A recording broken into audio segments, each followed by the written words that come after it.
नमस्कार, आप सभी का स्वागत है भारत एक्सप्रेस यूपी में और मैं हूं स्नेहा आपके साथ। कोरोना महामारी को कई साल बीत गए, लेकिन जहन में समाया खौफ उस दर्दनाक मंजर को भूलने नहीं देता। इसी बीच कोरोना के एक नए वेरिएंट ने फिर से लोगों की चिंता बढ़ा दी है। अमेरिका में बीते कुछ दिनों में लगातार इस नए वेरिएंट के मामले सामने आ रहे हैं।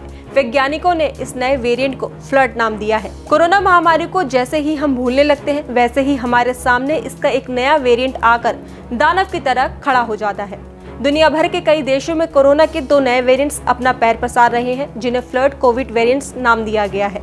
अमेरिका में इसके 25 से 30% तक कोविड मामले इन्हीं 2 वेरिएंट से जुड़े हुए हैं। ये नया वेरिएंट ओमिक्रॉन फैमिली का माना जा रहा है। ओमिक्रॉन कोरोना वायरस का वही स्ट्रेन है जिसने दुनिया भर में सबसे ज्यादा तबाही मचाई थी। भारत में आई कोरोना की दूसरी लहर के पीछे भी ओमिक्रॉन ही जिम्मेदार था। हालांकि इसको लेकर एक्सपर्ट्स बता रहे हैं कि बहुत ज्यादा घबराने की जरूरत नहीं है। देखिए, जब भी जो है कोई वायरस हमारे बॉडी के अंदर आता है तो वो ये नहीं चाहता है कि वो ह्यूमंस की जो है वो डेथ करे। मगर होता क्या है, जब वायरस शुरू में आता है तो उसका विरुलेंस बहुत ज्यादा होता है, यानी कि उसके मारने की क्षमता बहुत ज्यादा होती है। और यही हमने कोविड के अंदर भी देखा। शुरुआती दौर में वायरस जो है वो बहुत तेजी से इंसानों की जो है वो मौत कॉज कर रहा था। मगर अगर वायरस जो है वो इंसानों की मौत कॉज कर देगा तो इंसानों के अंदर रेप्लिकेट कैसे करेगा। इसलिए धीरे धीरे वायरस जो है वो अपने जेनेटिक्स को चेंज करता है, अपनी विरुलेंस को कम करता है, जिससे कि उसकी मारने की क्षमता कम होती जाए, जिससे कि वो इंसान के अंदर बिना किसी प्रॉब्लम के रह सके और बिना किसी जो है वो कंफ्यूजन के रह सके। इसी तरह से हमारे बॉडी के अंदर जो है बहुत सारे वायरसेस होते हैं जिनकी वजह से हमारे को कोई नुकसान नहीं होता, मगर वो हमारे बॉडी के अंदर रहते हैं। कई बार तो ऐसा होता है कि हमारे को कुछ थोड़ा बहुत फायदा भी करते हैं।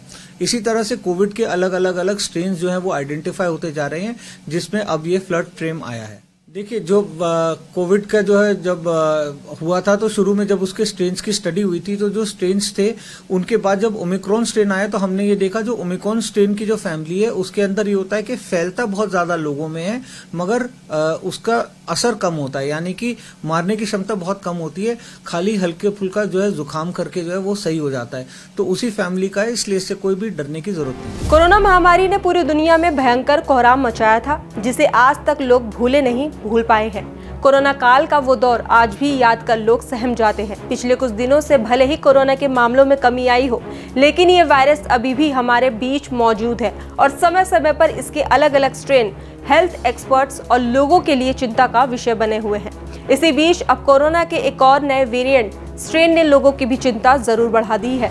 देखिए, जब भी इस तरह का वायरस जो है वो अटैक करता है, स्पेशली जब कोविड वायरस अटैक करता है, तो कोविड वायरस की जो है वो मारने की क्षमता जो है वो लंग्स से होके जाती है, यानी कि वो लंग इन्फेक्शन करता है। और हार्ट के और जो शुगर के मरीज होते हैं उनके लंग्स में जो है वो कमियां बहुत ज्यादा होती है। क्यों?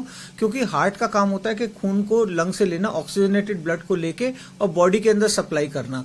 मगर अगर हार्ट अपना काम ठीक से नहीं कर रहा है, यानी ऑक्सीजनेटेड ब्लड को ठीक से ले नहीं रहा है, तो लंग्स थोड़े से गीले रहते हैं और हवा के कांटेक्ट में रहते हैं, क्योंकि हम सांस लेते रहते हैं, तो उनके अंदर इन्फेक्शन होने की क्षमता बहुत ज्यादा होती है लंग्स के अंदर। इसीलिए जो लंग्स हैं उनको, हार्ट के मरीज हैं उनको अपने लंग्स को प्रोटेक्ट करना बहुत जरूरी है। और यही चीज डायबिटीज में होती है। डायबिटीज में जब ब्लड में शुगर ज्यादा हो जाता है तो आप जानते हैं कोई भी मीठी चीज में जो है वो इन्फेक्शन जल्दी पकड़ लेता है या वो खराब जल्दी हो जाती है। इसी तरह से अगर बॉडी के अंदर शुगर ज्यादा है तो लंग्स जो है वो इन्फेक्ट होने के चांसेस बहुत ज्यादा है, क्योंकि लंग्स कॉन्स्टेंटली जो है वो हवा के कॉन्टैक्ट में है। तो डायबिटिक पेशेंट्स को और हार्ट के पेशेंट्स को डेफिनेटली कोविड से और इस तरह के इन्फेक्शन से, इनफैक्ट कोई भी लंग इन्फेक्शन से बचने की बहुत ज्यादा जरूरत है। क्या इससे डरने की जरूरत है या नहीं? देखिए, फिलहाल तो इससे डरने की जरूरत नहीं है, क्योंकि इतना ज्यादा जो है ये वाइड स्प्रेड नहीं हो रहा है और इतनी तेजी से लोगों को इतना बीमार नहीं कर रहा है कि हॉस्पिटल में आया जाए।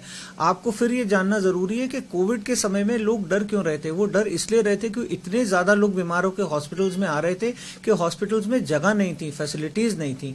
मगर आज की डेट में ऐसी कोई दिक्कत नहीं है। अगर कोई बीमार होकर आता है हॉस्पिटल में तो हॉस्पिटल पूरी तरह से सक्षम है उनकी पूरी देखभाल करने के लिए और उनको दवाइयां देकर ठीक करने के लिए। ये जरूरी नहीं है कि आपने वैक्सीन लगवाई है और आप इससे सुरक्षित हैं। हेल्थ एक्सपर्ट्स के मुताबिक कोरोना का ये वेरिएंट फिलहाल अमेरिका के कुछ हिस्सों में फैल रहा है। इस नए स्ट्रेन के बढ़ते मामलों को देखते हुए आशंका जताई जा रही है कि ये वेरिएंट दुनिया के अन्य हिस्सों में भी अपने पैर पसार सकता है। खासतौर से ऐसे मरीज जिनको शुगर और हार्ट से जुड़ी बीमारियां हैं, उनको खासतौर से एहतियात बरतने की जरूरत है। कोरोना महामारी के दंश को अभी तक हम लोग भूल नहीं पाए हैं। शायद ही ऐसा कोई परिवार हो जिसने इस विभीषिका को न देखा हो। अब कोरोना के नए वेरिएंट फ्लर्ट ने मुश्किलें जरूर बढ़ा दी हैं, लेकिन इससे डरने की जरूरत नहीं, बल्कि जरूरत है तो सावधान रहने की।